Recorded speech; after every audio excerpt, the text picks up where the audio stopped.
Arc 5, Stars that Engrave History. Chapter 29, Gorgeous Tiger. Half a day before Garfield had rushed into the shelter. Mimi and then Hitara was on the verge of tears, so Mimi had no choice but to hold his hand. And then Tivy looked lonely, so Mimi had no choice, so I ended up holding both of their hands. Garfield, is that so? Mimi, yep, that's right. And then, after that, Missy looked really happy. Even given that uninterested response, the petite girl walking beside him smiled, not discouraged in the least. The naive girl had orange hair and round eyes. Garfield had no idea why she had entangled herself with someone from a hostile faction, this beastman, Mimi. She had been like this since coming to the city of Pristella. No, looking back, she'd been clinging to Garfield ever since she'd gone to the Roswell mansion as a messenger. Initially, he had suspected that Mimi had been trying to get a red on Amelia's strongest retainer, but that hypothesis had been long since dismissed due to Mimi's behavior. Now, Garfield had no clue why she'd attached herself to him. The why was impossible to deduce, and Garfield could only tilt his head curiously to the side. Now, they were walking along Pristella's streets together in the dusk. Neither had invited the other, rather, Mimi had just followed Garfield as he'd skulked away from the hotel. Although he'd hoped to be alone to mediate on his thoughts, Garfield was too embarrassed to give that excuse to shake her off. Overwhelmed by Mimi's eagerness, he'd fallen into this trite conversation, while trying to sort through his feelings. Mimi, Gar-F, your expression is weird. What happened? Was it something fun? Garfield, if something fun and happen, wouldn't my amazing self look happy? My amazing self don't want to talk about it, and there's no obligation to talk about it. Mimi, if you keep talking about complicated stuff like obligations, you'll end up like Joshua, yeah? Mimi thinks it's better to relax and enjoy stuff. It's better when Garfield throws his head back laughing like an idiot. Garfield, you saying I look like an idiot? Mimi's exaggerated words really were too exaggerated, and Garfield bared his teeth open, eyes wide open. She gave an ah and dashed away. She stopped a little ways away, giggling as she waited for him to catch up, seemingly having forgotten their previous interaction. Garfield found it incredulous that she'd accuse him of being the one who laughed like an idiot. An hour or so ago, before dinner, Garfield had challenged the Sword Saint Reinhardt to a battle. The strongest in the kingdom, or, as some would say, the strongest in the world, was today's Sword Saint. Before their actual meeting, Garfield had heard of his power from Subaru. Reinhardt was a friend, a benefactor, and, in a somewhat complex way, a rival to Subaru. Encountering him in this unexpected place came as a surprise. Through their conversations, Subaru revealed that he'd more or less successfully resolved his embarrassment from before. Since that grievance had dissipated, Garfield felt no particular obligation to sugarcoat anymore. The title of strongest held a very special meaning to Garfield. To be the strongest. To see becoming the strongest as a goal. To strive to become the strongest. Garfield believed that as soon as man was born, his first cry would place that as his lofty goal. Everyone, no matter who, had once longed and dreamed to be the strongest as they walked the long road known as life. Everyone would eventually forget that distant dream. Everyone except Garfield. That dream had taken root in his heart, and had been a source of so much of his persistence along the way. To Garfield, the title of strongest was a combination of his goal, something he had been granted since birth, an indispensable condition allowing him to guard everything he wanted protect. Therefore, in front of the man who stood at the apex of strength, Garfield did not repress his restless teeth and claws. He had gone to Subaru, and received permission to challenge Reinhardt. The Sword Saint seemed a far cry from the strongest. He gave off the impression of being a gentle, kind man who had no martial prowess. However, Garfield knew that the most powerful people were able to hide their own power. Setting aside his own tendency to act up, most strong people didn't look strong as they went through their daily activities. Roswell and Subaru were like that. He judged Reinhardt to be in the same field as them. The contest took place in a gravel-covered hotel courtyard. Refusing Garfield's proposal to leave the hotel for the city's fields for fear of the damage to their surroundings, Reinhardt had settled for a fight located at a hotel, adding the conditions of don't damage the courtyard. That could only be said to be humiliating. Even if he were the strongest man, he was underestimating Garfield. Immediately wanting to force him to regret that demeaning arrogance, Garfield had dragged him outside. The confrontation took place in the courtyard, where Subaru had issued a command marking the start of the match. Garfield had bared his teeth, thinking only of casting the medal on his wrists at the Crimson Hero. Garfield. That thought vanished almost instantaneously. The man before him could move faster than one might blink. Until that very moment, his gentle atmosphere hadn't fallen away. Now, it dissipated to reveal a sharp blade and finely honed flame. An ordinary person wouldn't be able to feel how his natural state was razor sharp, as if he were a sword himself. To a certain extent, if a person knew little about martial arts, that feeling would manifest as a sense of oppression which crushed their lungs. But that wasn't Garfield. Garfield at least held the strength worthy of the sword saint. Noticing that natural body, and even trembling under the pressure to his organs, Garfield held away his hesitation as he flew at Reinhardt.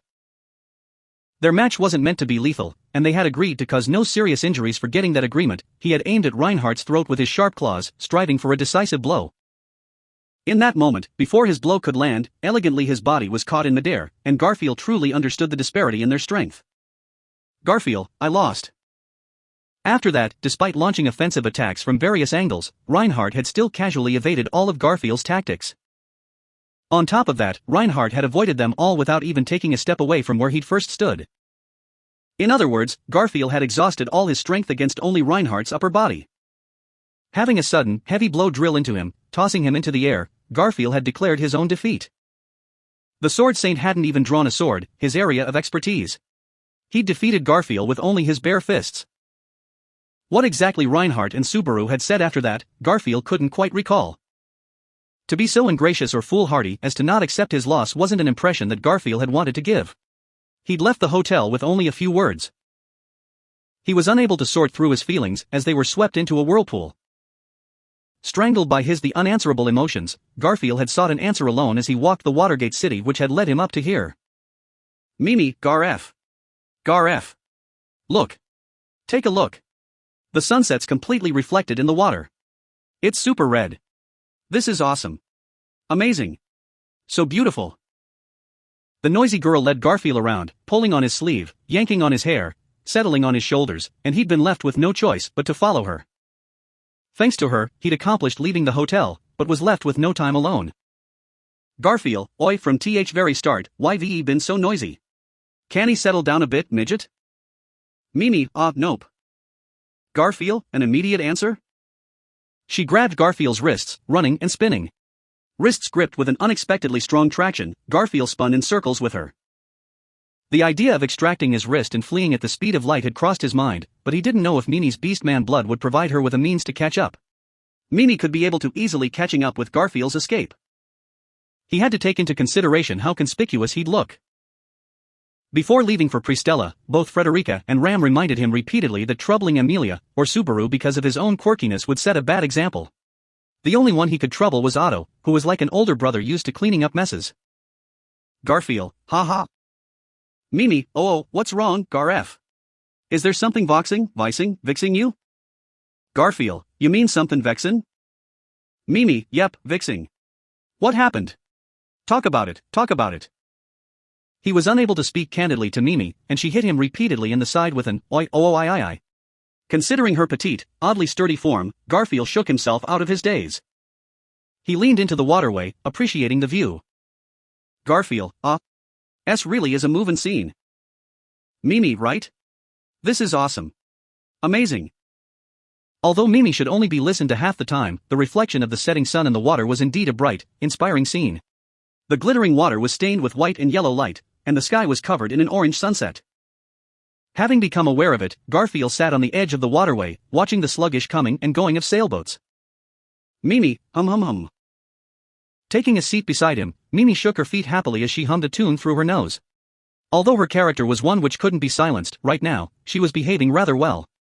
Grabbing Garfield's half-clothed shoulders, she bobbed her head up and down. Taking a sideways glance at her happy face, he discovered that the color of Mimi's hair matched the orange shade of the sunset exactly. He subconsciously reached out a hand to brush her head, and Mimi seemed to be pleased, leaning into his touch. Mimi, Fluffy? Fluffy? Mimi's head is often touched by Missy too. She pets it and calls it something like a healing idol. Garfield, really's kinda comfortable. That healing idol, or whatever, T-Captain sometimes says stuff like th. Or something. Mimi, Gar-F, do you still feel annoyed?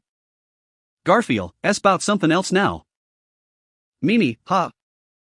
As Mimi tilted her head, her face the very picture of innocence, Garfield laughed inadvertently. Relief began to blossom in his chest, washing away the feeling he was someone cheap. A sense of humiliation was replaced by determination. Garfield, bein' the strongest so sudden as not possible. My amazin' self is still on th journey there. Mimi, oh, so you're climbing the ladder to be in the bestest. Garfield, hey, why understand pretty well. Yeah, that's the proper way to becoming the strongest. Mimi raised her first, and Garfield touched his fingers to the white scar on his forehead in reply. Although her chattiness was annoying, she had also cheered him up. If he was alone, he would probably still be moping morosely. Mimi's company had turned out to be quite helpful. Garfield, oi midget, while we're here, how about we go to a stall and grab a bite? It'll be my amazing self's treat. Mimi, look. Garfield, ah? With that invitation, Garfield got to his feet, patting down his bottom. Mimi was still seated by the waterway, and her cry caught Garfield's attention as he followed her gaze. Then, he narrowed his eyes. On the other side of the waterway, the ropes of a sailboat had come undone, leaving the boat stranded as it began to drift down the waterway. It was empty, but the problem didn't lie there. Mimi, hey, kids. Mimi gave a loud warning cry in that direction where 5 children playing in another boat were careening toward the drifting boat. The children didn't notice the approach of the other boat. If they collided, their boat could end up being overturned, throwing the children into the waterway. At Mimi's shout, other people around the waterway had taken notice. One of the boat owners flew toward the children in a panic, but he wouldn't make it in time. Hearing the shrill voices of the spectators, the children finally noticed their situation and panicked as they saw the sudden approach of the empty boat. Then, Garfield, yo kids. Thank the midget cat Nachon who noticed you. Mimi, Gar-F. He'd suddenly leapt onto the boat, keeping an astonishing balance as he landed. To the children, the silent Garfield could only be considered a miracle from heaven. With a crooked smile and a fierce laugh, the children stiffened, intimidated by the scary blonde stranger. As their panic died down, Garfield scooped the 5 children into his arms, making another leap. They landed on a sidewalk near the waterway as the boats collided violently, capsizing the boat that had been carrying the children. Garfield, by cleverly having kept hold of the ropes connecting the boats, prevented a chain reaction of collisions that would have sank a series of boats. Restraining the movement of the overturned boat prevented the detached boat from drifting further downstream and minimized the area of effect. Garfield, should do it. After anchoring the ropes firmly, Garfield ended his struggle, with an uproar of cheers and applause from the witnesses. One of the shipowners, who should have been monitoring the condition of the boat, bowed his head to convey his gratitude, which Garfield waved off, scratching his head and looking shy. Then, Kid, Ooni-chan. Thank you very much. Garfield, oh. The rescued children gathered and poured grateful words upon Garfield. They had lost the timid expressions they'd worn on the boat, merely gazing at Garfield with glittering expressions. As Garfield met their gazes, their hyperactive clapping hands began to move even faster. Faced with that, Garfield felt his mood lighted as he rubbed his nose. Garfield, no need for anything like that. Happened by chance, by chance. My amazing self was guided here by a wind fate, the city of water, surrounded by waterways. If anyone ended up shedding tears, there'd be a flood, yeah? The applause began to calm as Garfield gave his complacent response. The cheers had also become intermittent. However, unlike the spectators, the children gave dramatic reactions. Kids, wow, amazing. So cool. 4 tears, regardless of danger. Never flinching. Never doubting. Never hesitating. Garfield nodded with satisfaction at the excited children. Then, with an eager gaze, one of them voiced a question. Kid, big brother, what's your name? Garfield, it ain't not worth mentioning. However, pressed for it, my amazing self's a tiger. Yeah, a gorgeous tiger. Gorgeous tiger. Kids, gorgeous. Tiger. Garfield stuck a pose, leaning back with his hands stretched obliquely to the sky. Eyes shining, the children gave hushed whispers of excitement as they imitated him. As Garfield shared his heart with the children surrounding him, Mimi rushed over, her eyes shining as well. Mimi, Gar-F, so cool. She ran over to join the ranks of the children crowding around Garfield. The delighted laughter of the children, Mimi, and Garfield rang through the twilit waterways. The applause and cheers had long since dissipated, leaving only the solitary shipowner regarding them with a smile. Garfield bounced with energy as he shared snacks with the children at a stall. Garfield, my amazing self said, now, I won't let you take even one more step forward, why inferior scum. The captain's territory, and why ve already been trapped here. Ha. Mimi, amazing. So cool. Kid, whoa. That's so cool. As Pristella was infiltrated by the glow of sunset, Garfield shared stories of the past year with Mimi and the kids. What he just described was one of the most impressive events that had happened, the soil spider hunt. A nearby village had an outbreak of a witch beast known as soil spiders, and somehow Subaru, Garfield, and Otto had been caught up in the crusade against them, in a perfect combination of Otto and Subaru's scheming and Garfield's strength. One of the rescued children happily listened to Garfield's recollections. He was a child with blonde hair, only around 6 or 7 years old age. He had lovely features and a cute smiling face that would surely one day attract lovelorn sighs from women. But right now, he was just a child admiring Garfield's way of living. After buying the children snacks, Garfield had taken it upon himself to escort the children safely to their homes one by one. 4 of the 5 have returned home unharmed, which meant that this boy was the last one. Garfield, with just a small group, you went out pretty far to play. Ain't that dangerous? As they undertook the considerate journey to the child's house, Garfield frowned. The children's adventure had taken them to the intersection of 1st and 2nd Street, near where the Muse headquarters was located. As they walked, Garfield couldn't help thinking they'd wandered too far. In fact, they'd come all the way from 3rd Street. Without any detours, the journey would take nearly a full hour to complete. The child grinned in response. Kid, occasionally, the songstress goes to the park on 1st Street. We were looking for her. Garfield, is that so? Captain said her singin's pretty powerful too, but my amazin' self's kinda suspicious.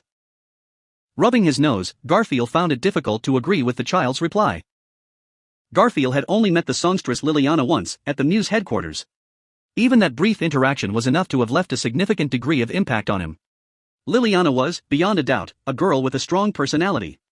However, that strength was rather incompatible with the impression of a pure, honest bard. Mimi, Garf, have you never heard the songstress's singing? It really is very powerful. Garfield, have you, midget? Mimi, yep. I didn't fall asleep until the end. Mimi's so strong. Praise Mimi. Garfield obediently stroked Mimi on the head. She gave a success and happily dashed away, before turning back around expectantly. Mimi, so, did you hear her sing? Kid, nope, we missed her. However, since we'd gone all the way to that faraway street. Garfield, is that why we're playing in the river? Well, it's good that my amazing self was there. Kid, gorgeous tiger. Garfield, ha. As the boy stretched his hand toward the sky, Garfield mimicked his motion. That was a reference to gorgeous tiger. They posed together energetically, but the child soon dropped his wrist with a tired sigh. Garfield tilted his head to one side. Garfield, why'd you look so down? Don't sigh, your happiness will run away, you know. Kid, well when I get home, my sister will be mad. Garfield, what? As the boy revealed his fear of his sister in a cry, Garfield overreacted by grabbing his shoulders anxiously. Garfield, sorry. But why's she going to be so angry? Kid, because I snuck out. Garfield, This boy seemed to have neglected to inform his sister that he would be out with friends today. As a result, his family was probably frustrated and worried sick. That feeling was not unfamiliar to Garfield. As a brother, the presence of a sister would, no matter for how long, continue to exist as a terrifying barrier. Even after 10 years of separation, after he'd grown up, the fear of losing to his sister had increased rather than decreased. Garfield, got it. Leave tea up to my amazing self. Kid, ha. Garfield patted his chest proudly as the little boy revealed his shock. As if trying to ease his downcast, Garfield laughed, showing his sharp teeth. Garfield, the scariness of an older sister is something my amazing self's familiar with. If your scary sister comes rushing at ya, my amazing self will protect ya. Kid, big brother.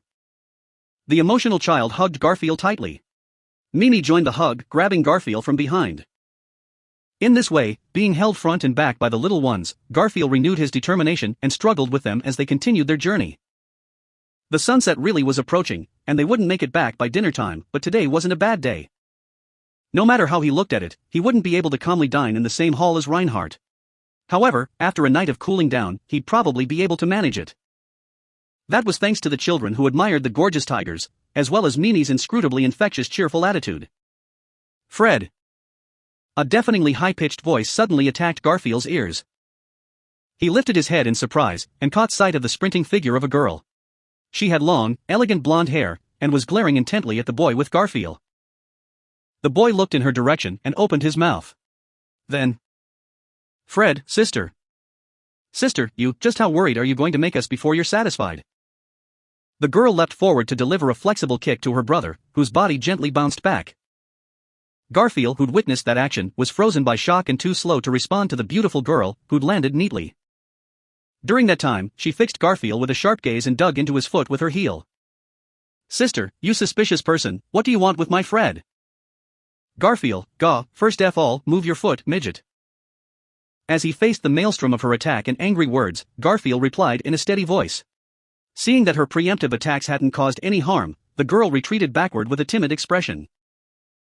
Although she'd thought that Garfield would be angry, Garfield hadn't reached a state of anger yet. Rather, he was still surprised. He had never imagined that there would actually be a sister who indiscriminately delivered fierce kicks to her younger brother. Incidentally, the young boy who had been kicked had had his impact softened. With a hey, Mimi had flown toward him, hugging him and landing gently. Now, they had gotten to their feet, brushing each other off. Seeing that through the corner of his eye, Garfield issued a sigh. And at his reaction. "Sister, what's with that attitude? If you have something to say, just say it, and don't do anything to me or Fred. I'm terrifying when I get mad." Garfield, first of all, misunderstanding here. Also, don't fly toward your brother like that. Why might accidentally cause a heavy injury, got tea. Sister, ha. Squatting down, Garfield spoke quietly to the girl. The boy's sister was also young, only around 10 years old, the age of precocious puberty where she'd try a little too much. Her initial sharpness had faded, and her expression morphed into one of tearfulness at Garfield's calm and steady response. What she said was surely a bluff, but she'd gathered her courage to go up against Garfield. In a sense, her courage had rendered her even more afraid, in an unfortunate turn of events. "Fred, you gorgeous tiger. Please don't get too angry with my sister." Then, unable to bear seeing his trembling sister, the boy patted his body clean of dust and stood at her back, pleading with Garfield. His sister's expression revealed that her self-esteem was hurt over his pleas on her behalf, but she still had the dignity to try to protect her brother from Garfield. Although he didn't know what had happened at first, they didn't seem to have a bad relationship. "Garfield, so my amazing self looks like a bad guy. Kinda displeasing tea here. Mimi, a bad guy. Being a bad guy isn't good, be gorgeous tiger instead." Mimi leapt up and gave Garfield's head a poke. Although it didn't hurt, it was a rather puzzling blow. The pointless confrontation between siblings and Garfield then continued. Just as he wondered how long this would last. "Sister, Fred, where are you two?" The voice that broke the stalemate came from someone else. Hearing that gentle voice, the siblings caught each other's gaze. Garfield watched as the two ran in its direction. Sister and brother arrived at the corner of the road, where a woman had appeared. They flew toward her without hesitation. That blonde woman was more than likely their mother. "Fred, Mom." "Sister, Mom, that suspicious person, something about gorgeous and Fred." The elder sister held onto her mother, sobbing, and the little brother defended Garfield's innocence. After listening to the children's rambles, the person in question smiled. "Garfield." She stepped forward, her children still clinging to her, revealing her face. "Mimi, Garf?" Garfield froze and Mimi turned around, surveying him. However, Garfield was unable to respond to Mimi's concern. His heart, chaotic with waves of confusion, had no such energy to spare. After all, the person who stood there was. "Well, my children seem to have been taken care of, my apologies. If possible, could you tell me what happened?" She spoke in soothing, gentle tones which held not even the slightest sign of malice or suspicion. With a few strides, she'd arrived in front of him. Even as Garfield trembled and shivered at her presence, she tilted her head, as if confused. That expression, that attitude, that voice, they all seized Garfield with abject shock. "Garfield, Mom?" A hoarse murmur escaped his throat. Chapter 30, Tiger and Cat Under the Moon. "I'm so sorry, I wasn't expecting guests, so I haven't cleaned." "Mimi, we don't mind. It looks clean. Very clean. Mimi's room looks a lot more chaotic." That's no good." The woman casually stroked Mimi, who lay on the sofa, kicking her legs and looking very comfortable. Immersed in the scene, Garfield looked silently at the woman. Her long blonde hair flowed to her waist, her skin was the white of snow, her slim body retained a woman's softness, and her soft face displayed a pair of clear, calm emerald green eyes. She looked to be as young as 25, but Garfield knew that she should be over 35. No matter what, this didn't match up to Garfield's expectations, which was precisely the source of his confusion. "Mr. Gorgeous Tiger, does tea not match your tastes?" I'm sorry, I didn't even think to ask what you'd like to drink. The woman, who claimed to be Rayala Thompson, frowned at the silent Garfield, who was shaken back into awareness by her voice. He looked down at his untouched black tea and hurriedly picked the cup up. Garfield, no, my amazing self was just being a bit silly, the spaciousness f this room's unusual s all. Rayala, is that so? My family's very big and so is our house, but that makes it hard to clean. It looks like I was careless again. Rayala accepted Garfield's hurried excuse without a trace of doubt, her charming voice light and soft. The large courtyard of her house and the exquisite workmanship reflected her statement. Her smile, her sweet tone, everything about her struck Garfield with nostalgia. However, Rayala spoke not a word of Garfield's gaze. This detail alone gripped Garfield's heart with pain. The woman who claimed to be Rayala Thompson looked exactly like Reshia Tinsel, Garfield's mother, who was imprinted clearly in his mind. Of course, Garfield's separation from his mother had happened shortly after his birth, and his memories of his mother were scant. Even so, Garfield knew every detail of her face, after seeing her in that detestable cemetery where the trial had been hosted. There, he witnessed his separation from his mother. Her face, her voice, her love, Garfield knew them all from the trial. And that trial had shown him her unfortunate death shortly after her departure. So, to Garfield, seeing his mother again is an impossible dream. If so now, the woman in front of him should also be impossible. Rayala, Mimi-san, your ears look so soft. Would it be possible for me to touch them? Mimi, please go ahead. Rayala happily reached out, stroking Mimi's ears with a look of contentment. Mimi's smile was one only a little girl could wear. They were an odd pair, a tiny beast man and a suspicious demi-human, but they had been invited in without a second thought. This woman had simply no sense of wariness. Such attitudes were, to Garfield, all associated with motherliness. His mother Reshia had been quite the unfortunate woman. Her parents had lost everything to debt, and had sold her to a group of slave traders, who had been ambushed by demi-human bandits. They had made Rayala their concubine. Somewhere along the way, she'd become pregnant with Frederica, and the bandits had put her up for sale. She'd been taken by another band of thieves, and had spent a long time with them. Frederica had grown up in that thieves' regiment. Although she rarely spoke of such times, she considered Rayala's departure something to be thankful for, indicating that it had been a rather poor environment. Suffering misfortune after misfortune, she had fortunately been rescued by the curious Roswell. Roswell had made her a proposal: he would take them to Sanctuary, where they would be given safety and shelter. In Sanctuary, Lewis had become their guardian. Life's treatment toward her could only be summed up as cruel. However, his mother's personality was unknown to those who only heard the stories. Those who really knew his mother would never give her life such an unfortunate evaluation. Lewis, Reshia. That child was always inexplicably, abnormally optimistic, and looked toward the future. Despite suffering through painful days where she could very well have died, she would always say, maybe something nice will happen tomorrow. Even if today is hard, tomorrow could be better. Like a little child, she always looked forward to the little happy things in life. Frederica, our honored mother, she may look like a foolish woman who threw things away too easily, and to be honest, I believe that she never really grasped lessons on how to best survive, but she was incredibly kind. She's my favorite person. With all my heart, I'm glad to be her daughter. Roswell, is this about your mother, Reshia-san? Right, although I never had too many chances to chat with her face to face, she was incomprehensible. Or maybe it's better to say incredible. She was much more sensitive of happiness than most people. She was always cheerful, finding happiness in even the worst of situations. Yeep, that's not something I dislike. Lewis, Frederica, and even Roswell all spoke fondly of her. Within Sanctuary, anyone who'd known his mother said the same thing. She was someone who was always relaxed and happy. If that hadn't been the case, she wouldn't have foolishly left to look for Garfield's father, who had more than likely encountered misfortune. And then she had immediately suffered another misfortune and died, and where was her happiness? He had never found the answer to where her happiness had ended up. Garfield, if I don't find it, it's better to give up. Nails dug into the palm of his hand as he had clenched his fist. He should have given up. But he'd never understood that. It had taken a long time, but he'd finally grown to accept it. This was plainly the case, but why now had she appeared again? With her, as always, carefree and cheerful attitude. Garfield. In order to keep her from noticing, he'd resigned himself to secretly observing her expressions and behaviors. Nothing felt unnatural. His mother's behavior of treating him as a stranger was completely natural, and the more Garfield watched, the more fascinated she became. Was this her answer? She had a new life. Unaware of Garfield, she led her happy life. I don't care to know about your affairs, was that his mother's answer to Fred, Mom. Sister, Mom, I'm hungry. Garfield had been silent as Mimi and Rayala played around. The brother and sister joined them in the living room after going to their rooms to change. The sister cast a stern look at the Garfield, and then immediately huddled close to her mother. Sister, Mom, tell the guests to go home, and then we can eat. Rayala, sister, what are you talking about? Mr. Gorgeous and Mimi took care of Fred when he nearly drowned.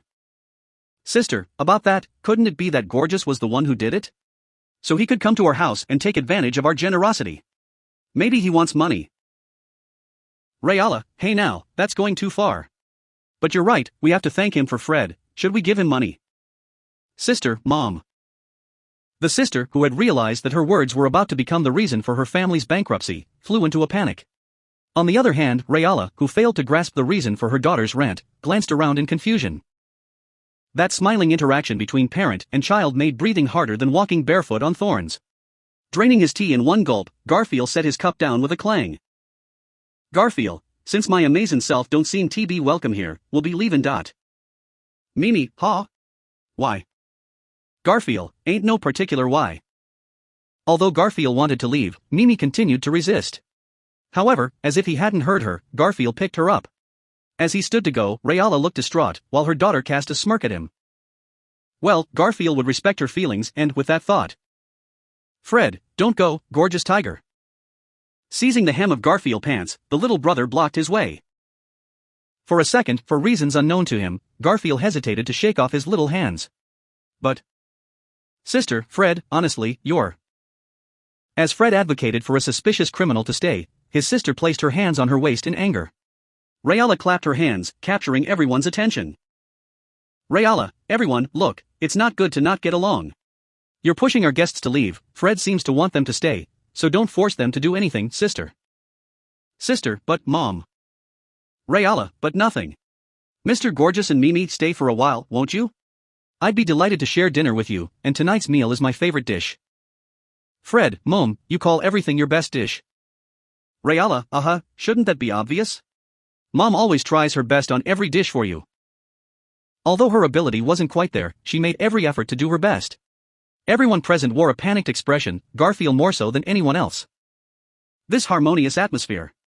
It cut deeply into Garfield's heart.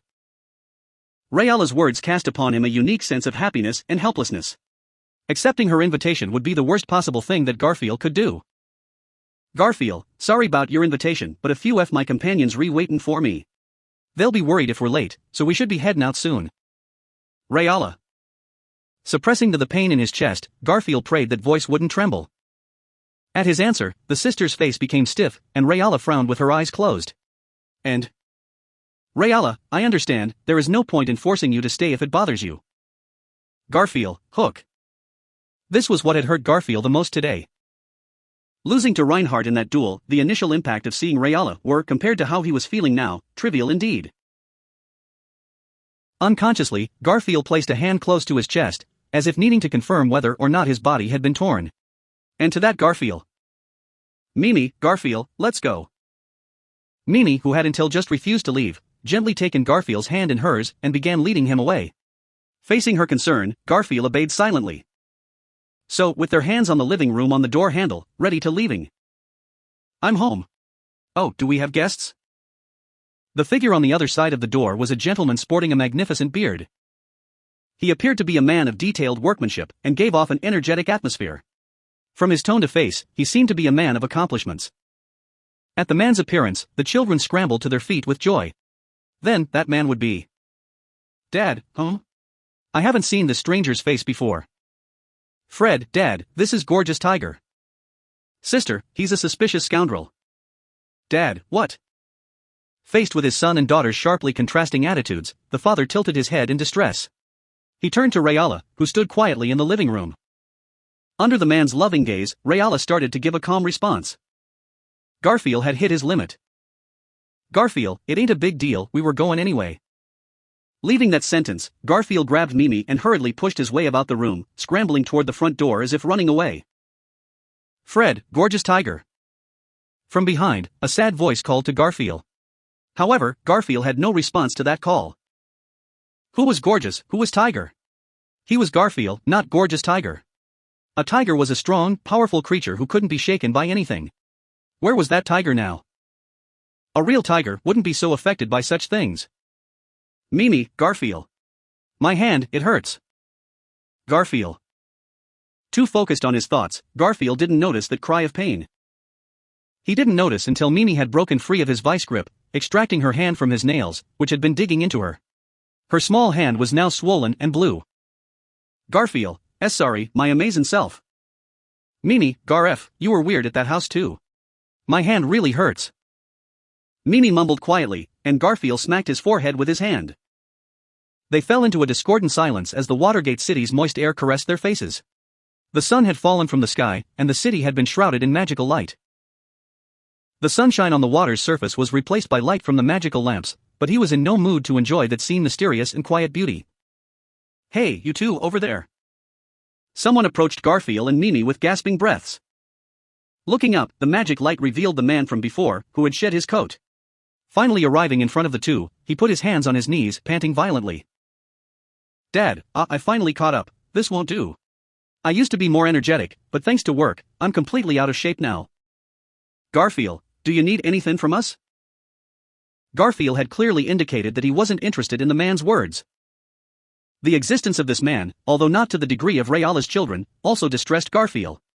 His voice was full of harshness, but the man paid no mind to it, placing his hand on his head embarrassedly. Dad, no, I heard from my wife that you two were benefactors of my son. It'd be completely unjustifiable if I never gave you anything in return. Garfield.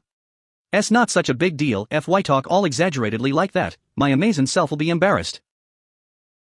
Garak, everything involving my kid, no matter what, is incredibly important, not to mention saving him from danger.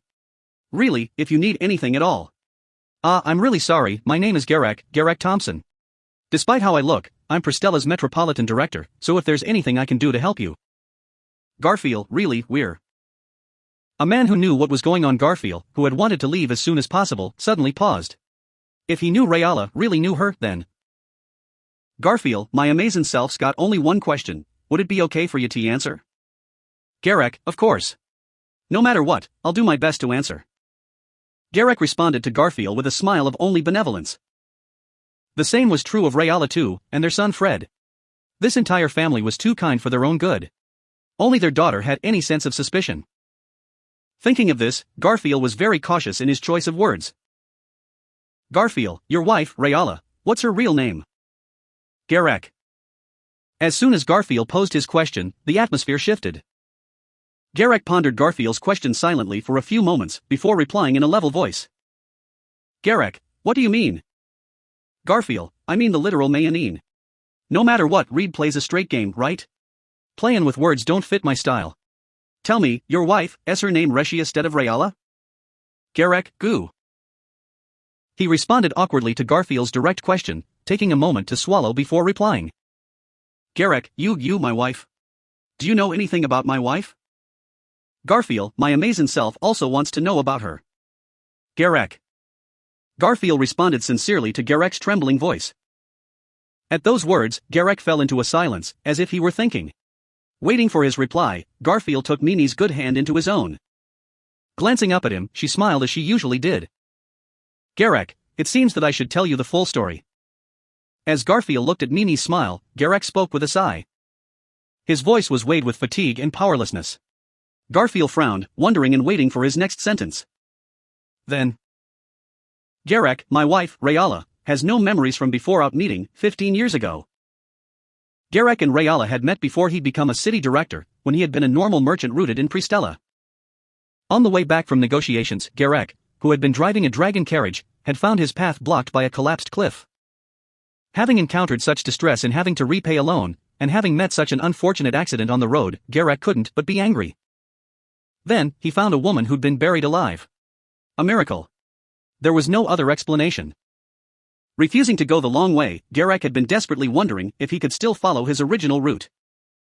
Around that time, the heavy rain had finally stopped, and Garak's full field of vision had been returned to him. Shortly after the cliff had collapsed, Garak had come by, leaving the time that the woman had been buried fairly short. As a result of the various coincidences overlapping, Garak had found and rescued the woman, who was still breathing. She'd been covered in mud, and he'd found no luggage near her. Taking the unconscious woman to his dragon carriage, Garak immediately rushed to a nearby town, where she'd been taken to the hospital and awaited her rehabilitation. Garak, at the time, her condition was incredibly unstable. She was running a high fever, and had various injuries and fractures from the landslide, and her heart even stopped at one point during the treatment. Both the Healing Institute and Garak had been struggling to help her, optimistically praying for her recovery. Why had Garak so desperately wanted to save her? There had indeed been a reason, yet unknown to him, which explained his actions. He thanked everyone's efforts from the bottom of his heart. Garak, hard work paid off, and although she was still heavily wounded, she'd finally woke up. It took a week. I stayed in the city, waiting for her. The failure of negotiations had made the future of Garak's company dark indeed. In that situation, wasting time equated wasting money. Garak didn't understand why he had been restraining himself from his travels. Then, after a week, the woman had woken up. After her awakening, she spoke to the crowd gathered around her with a trembling, faint voice. "Garak, who am I?" were her first words. The woman had forgotten her name. No, not just the name. She'd forgotten everything. Who was she, and where was she supposed to be? What had happened before that cliff had collapsed? She could not remember her family members, and had no choice but to stay. All she had were the clothes she'd worn during the accident. From an emblem stitched onto them, the only discernible letters of her name were Re. Garak, influenced by the name of a blossoming flower, I decided to call her Rayala. Then, I planned to take care of her until her wounds had healed. Her wounds healed little by little, and the day of her discharge wasn't far off. Rayala, even having nowhere to go, remained a cheerful woman. She treated the sadness of the accident as though it had never happened, and gave everyone she came in contact with infectious smiles. In her situation, it would be impossible not to feel uneasy. The loss of one's own memories was almost equivalent to their own disappearance. But she could still smile because she felt it necessary to do so. Or maybe she was concerned for the people around her. But the most important reason was that she didn't see herself as unfortunate.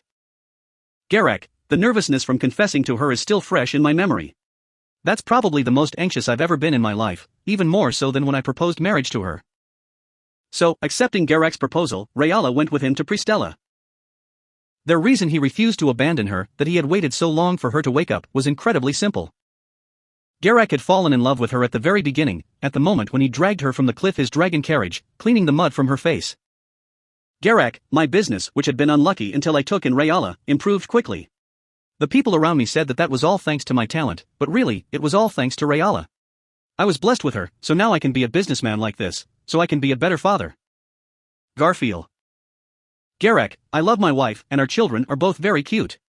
I used to care about her past, but at this moment, no matter who she was before, I consider my wife my most important person. Garak finished speaking of their first encounter and concluded thus with embarrassment.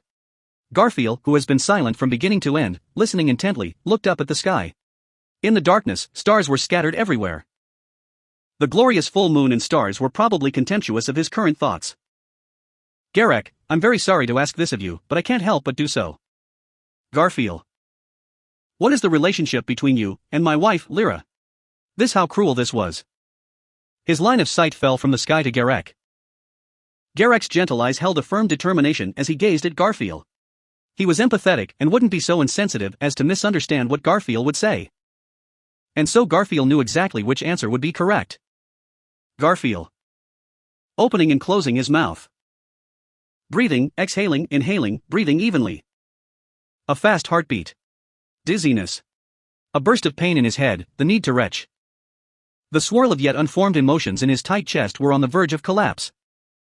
Mimi gripped his hand tightly. Garfield, my amazing self, has... Garak. Garfield, nothing to do with your wife. There. He'd said it out loud. With that sentence, the vortex swirling in Garfield's heart swiftly vanished. He was left with only a sense of lost suffocation.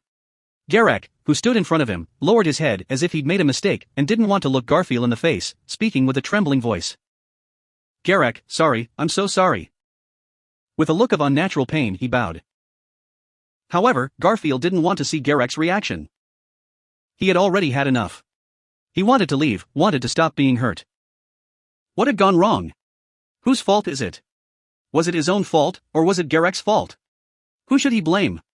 Who should he attack? Who should he strike? Who should he send flying? What could he go to end the pain in his heart, to make it vanish, disappear? Honey, this is great, Mr. Gorgeous and Mimi are still here. Garfield. Those words echoed with immense volume. Grief and turmoil raised the intense noise as if it could kill. To Garfield, it felt sharper than a knife. Garek, Rayala, why? Rayala, you left in such a hurry, but I didn't want you to leave empty-handed, so. Rayala blinked and strode past the shocked Garek. Then, she approached the stunned, stiff Garfield, stretching out her hand. Rayala, this is the dessert that I made, a souffle. Although it's not a very expensive gift, I'm still proud of it. I hope you'll accept it. Garfield, M. Her smile held not a trace of malice. Stubbornly, Garfield refused to speak. His exchange with Garek had opened old wounds, preventing him from being able to speak to Rayala. Anyone who understood this would also understand how to act. And yet... Mimi, oh. A dessert, that's so much fun. Amazing, I'll share it with Missy.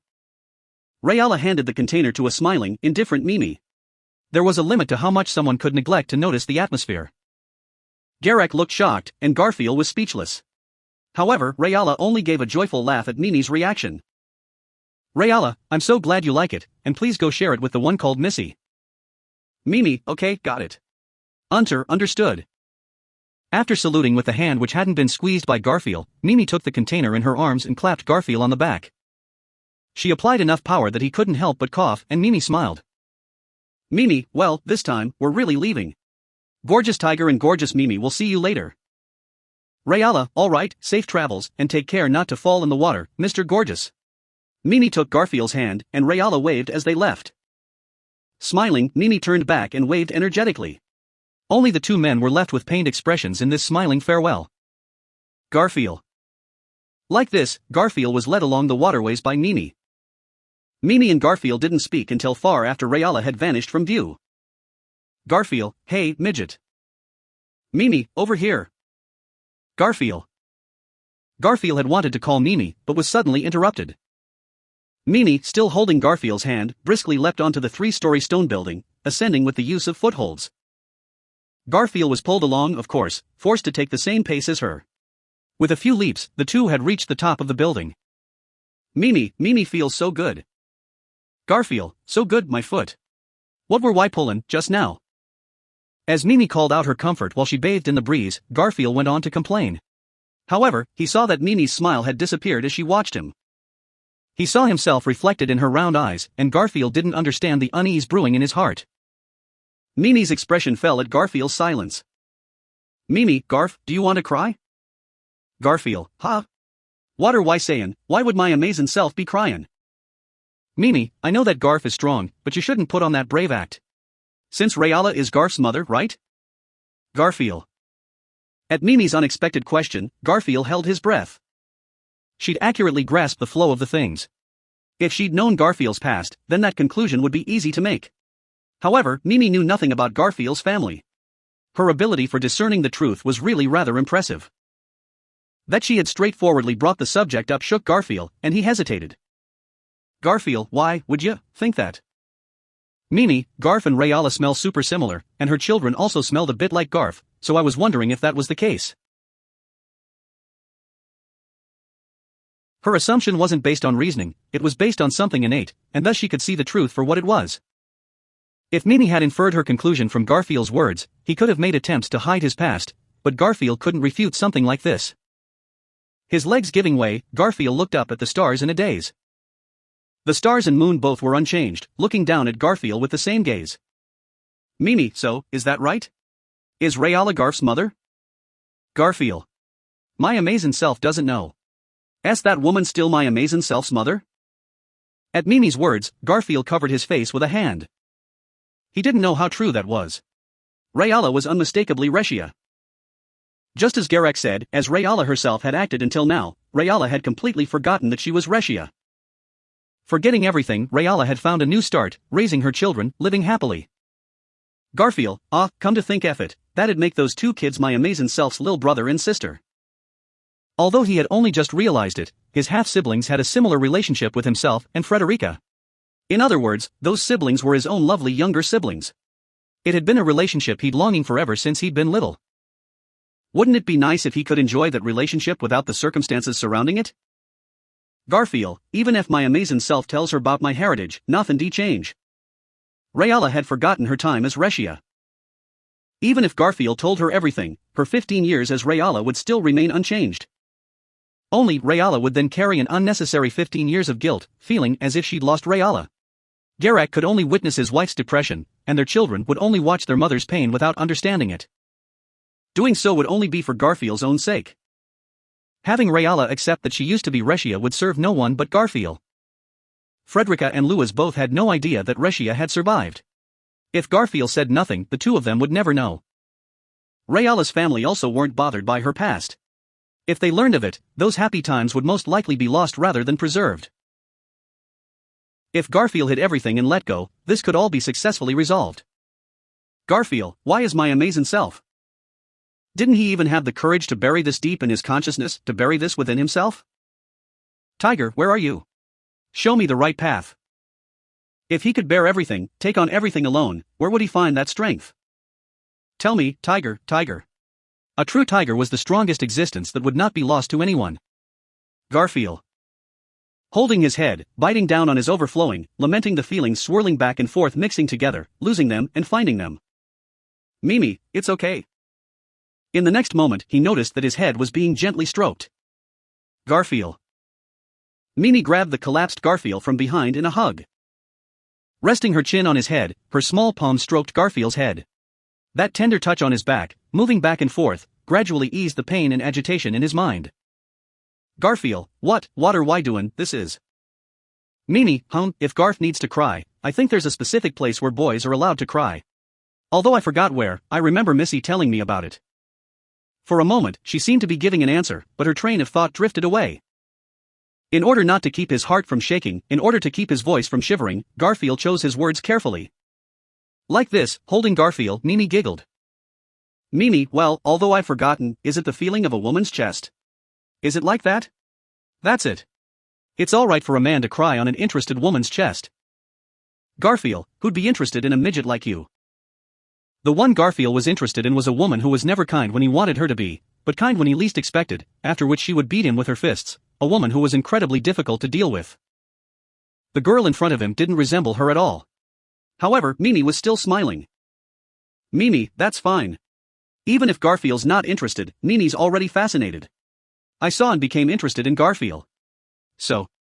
Mimi's chest. It's okay to cry there. Garfield, what a foolish notion. What was this? Some kind of language game? It was only a child's excuse loaded with nothing but assertiveness. There was obviously nothing, so stop kidding around. Tiger, Tiger, where are you? Right now, come back to my heart. Howl your deep, ferocious roar, beat this slouched back, force me to wake up, do something to my feelings. Otherwise, it would be too late. Garfield, mother. Enough, stop talking. Crying with a weak voice, don't make such a weak a voice. He was a tiger, the most powerful, the strongest, stronger than anyone. The strongest of shields. However. Garfield, mother, mama. Mimi, good boy. Garfield, why? Why'd you forget me? Seeing ya after all this time. Even calling you mom. Mimi, it's alright, Garfield's good boy, a good boy. Garfield, mama. Tiger, where are you? What did he resemble now? Stars, moon, sky, tell me. What did he resemble now? If he couldn't be a roaring tiger, then, right now, he merely resembled. End of chapters 29 through 30, Gorgeous Tiger.